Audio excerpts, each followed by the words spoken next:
A woman who's supposed to be dead appeared at her own funeral, alive and kicking. Having 8 adorable children, a loving husband, and a stable job, a woman from Burundi, Africa, is living the life she has always dreamed of. After facing numerous challenges in the past, those difficult times were now behind her.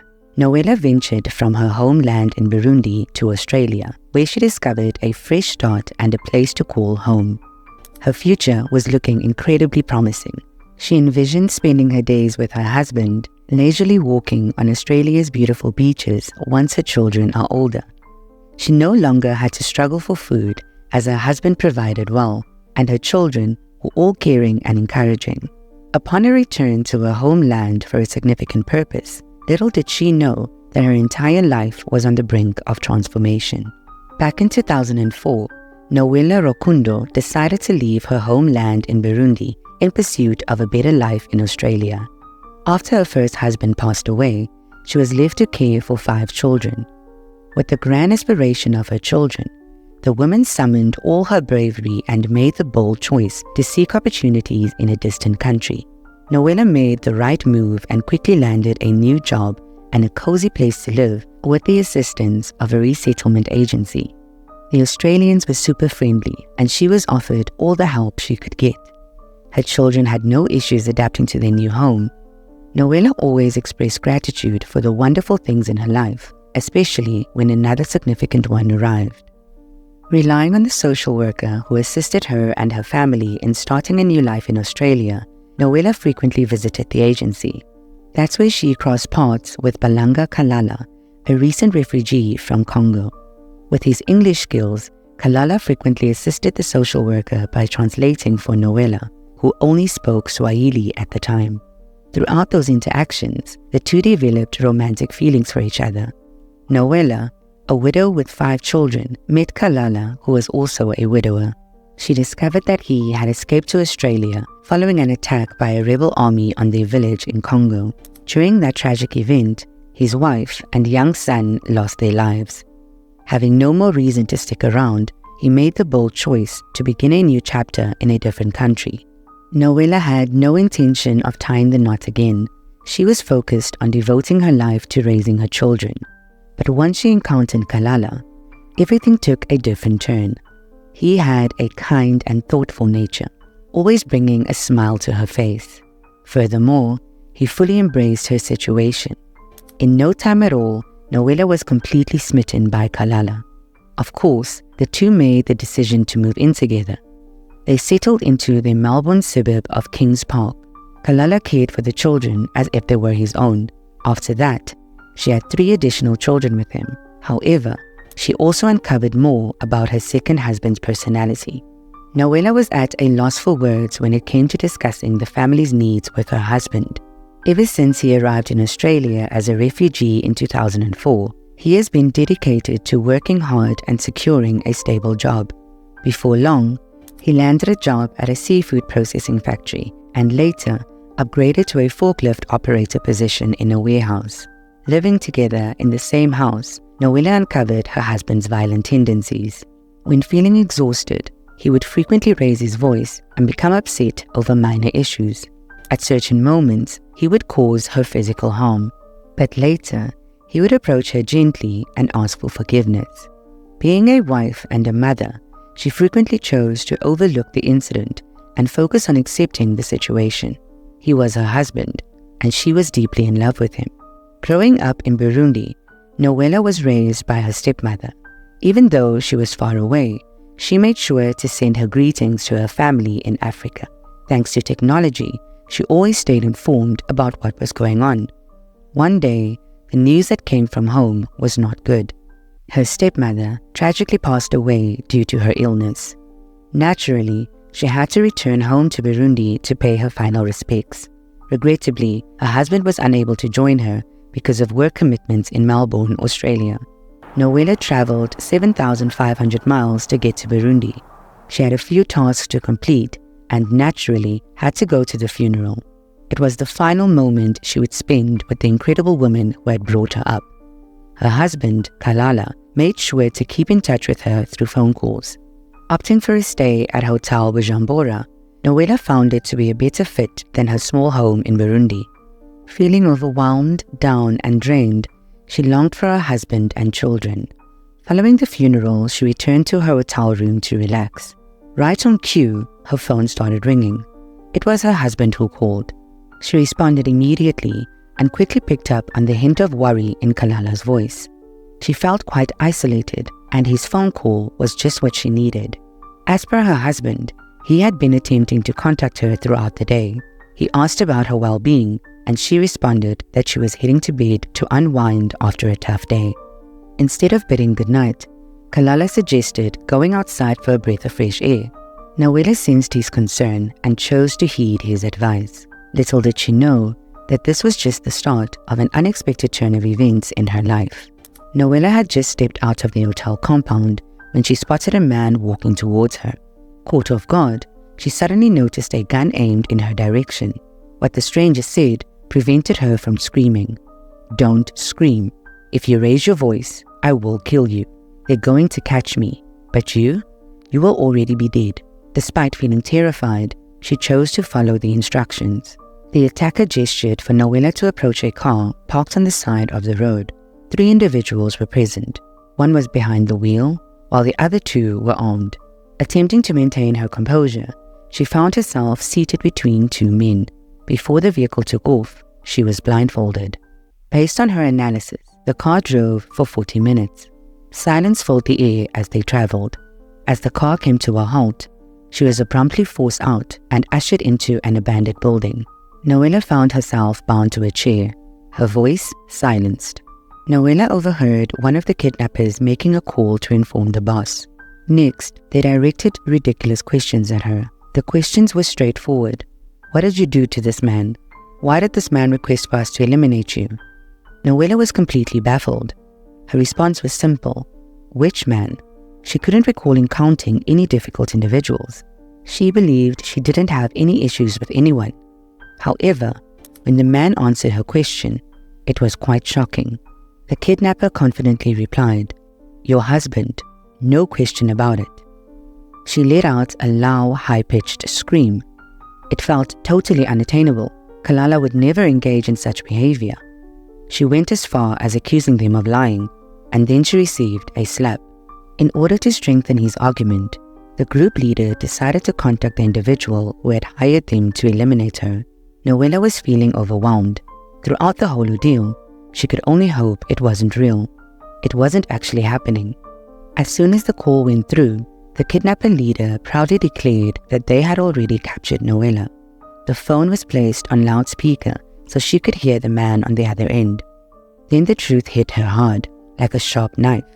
The voice that comforted her just an hour ago now felt unbearable to her. The man she had devoted 11 years of her life to, the father of her children. She never imagined he would have the power to sentence her to death. As the kidnappers planned how to end her life and get rid of her, the air was heavy with the scent of death. She fainted as the leader of the kidnappers hung up the line. Noella was starting to feel really scared. She realized that her predicament was beyond repair and there was no way out. While mentally preparing herself for the worst, she caught sight of the kidnappers staring at her intently. "We have no intention of harming you. We do not harm women and children," the leader stated firmly. Upon hearing this, a glimmer of hope emerged. The switch was absolutely mind-blowing. She was completely caught off guard. Then the leader questioned her about why she hadn't previously noticed something was amiss. In January, the decision to end her life was made back in November of the previous year. Noella attempted to recall her actions towards her affectionate spouse. Despite her efforts, she couldn't recall anything, and she had no inkling that things would escalate to this extent. Noella's life may be at risk, but she found it hard to believe that there was still hope. The hired killers Kalala paid were men of principles. They refused to harm women and children. At that instant, she came to the realization that God truly loves her. Following that, Noella ended up spending the following 48 hours in the deserted building. At that moment, the kidnappers informed her husband that she had passed away. They seized the chance to demand additional cash from Kalala. Her spouse gladly returned the money to the hotel where she was staying. Noella's brother was worried about her sudden return to Melbourne without informing him. Furthermore, all of her belongings remained in the room. Her brother had a feeling that something unfortunate had occurred, so he contacted Kalala. As per her brother, he requested $545 from Kalala to cover the police expenses for launching an investigation. The husband quickly transferred the money and made it clear how concerned he felt. Nevertheless, his troubles were far from being resolved. After enduring 2 days of captivity, the kidnappers finally revealed the information she had been desperately waiting for. The leader of the gang had some advice and a warning for her. According to him, she was really fortunate. They have their own code of ethics, but not everyone follows it. He mentioned that Kalala is extremely serious and he desires her death.